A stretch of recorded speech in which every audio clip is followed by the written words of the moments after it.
between fabric and the skin. So just leave that out there for you. Go free and easy, everybody. Free and easy is the way. Right, should we leave it there? Right. Here's Carol with a look at this morning's weather. Carol, let's not talk about that at all. Oh, Tell us what's happening in the world. Be back, Carol.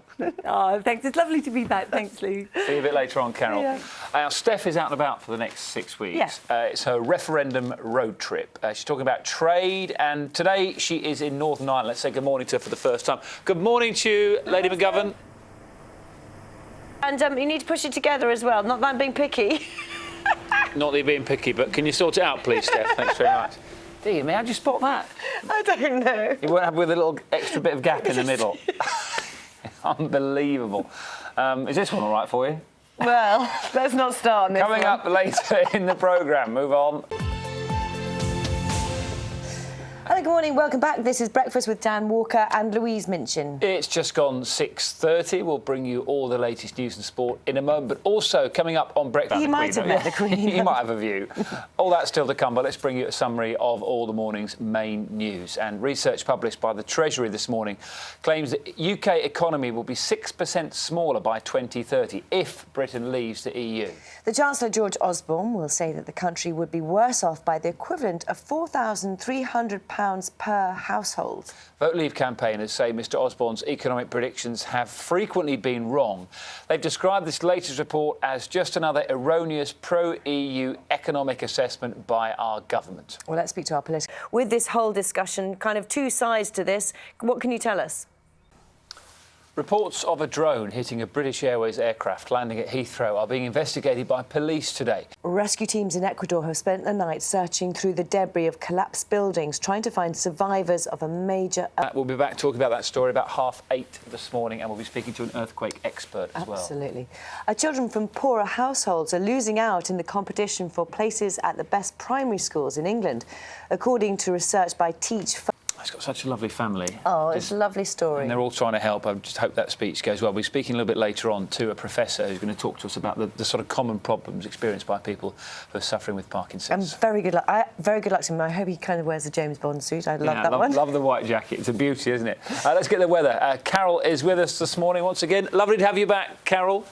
Thank you. I like that little sofa. Yeah. Looking back at photos of your teenage years, that phase. It's often a bit toe-curling, especially if you grew up in the 70s and 80s. But for one group of women, there is no hiding now. The Visible Girls photos were first shown in 1981. Now they are going on display again. The photographer behind the project has been gathering together the... Where you saw yourself there, do get in touch as well. We'd love to see your photos this morning of you in the 80s, the best kind of perms or whatever it is. We'd love to see them this morning. Send them in. Let's get the news, the travel and the weather wherever you're watching us this morning. Though. We'll see you in a couple of minutes on Breakfast. See you in a minute. The world, what they would now, that's it, because there's even a horse in Australia that's been called... Please talk to us. Thank you. Thank you, Peter. 7:15 this morning. You're watching Breakfast from BBC News. Let's remind you of the UK should leave the EU. So we've got a referendum road trip. Steph's out and about, isn't she?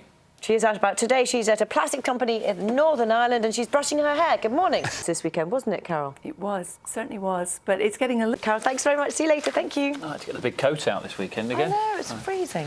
Coming up a little bit later in the programme for you. Of our own as well. So many people have been sending in their 1980s thank you for your 80s shots. pictures. Yep, look at them as well later. Yeah, we'll do that later in the show, but time now, let's get some news, some travel and some weather wherever you are this morning. We'll see you in just a couple of minutes' time. Drone hitting a British Airways aircraft landing at Heathrow are being investigated by police. Thanks for all your photos of you in the 80s. We'll look at some of them later and we'll put them on Facebook too. And we'll get some news, some travel and some weather wherever you are this morning. See you the other side of 8 o'clock. Yeah. Thank you. Children across England are finding out which primary school they'll be going to in September today, but there's a warning that those from poorer households are losing out for places at the best schools. That's according to... Victoria in South Africa, thank you. It's approaching 10 minutes past 8. Good morning to you all. The father of the bride speech. I'm sure you've all been to many weddings, perhaps even recently. It's often one of the highlights of a wedding, but it could also be a very scary experience for dads. Even more so for Elam Schoffman. He has Parkinson's disease and is struggling to speak, but he's determined to try and get his voice back for his daughter's big day. New research suggests that nearly 47,000 people living with the condition have felt the need to lie about it or hide their symptoms. Breakfast Graham Satchell had with it, but the research is suggesting that over 40,000 people are actually hiding that they're suffering from early parts of Parkinson's. Why is that? Yes. Is that to do with the embarrassment you were talking about, do you think? Thank you very much for your time, Professor David Byrne. Thank you. You're very welcome, thank you. It's been a particularly chilly weekend, but thankfully Carol always brings a bit of sunshine into our lives. Can you bring it to the weather though, Carol? Good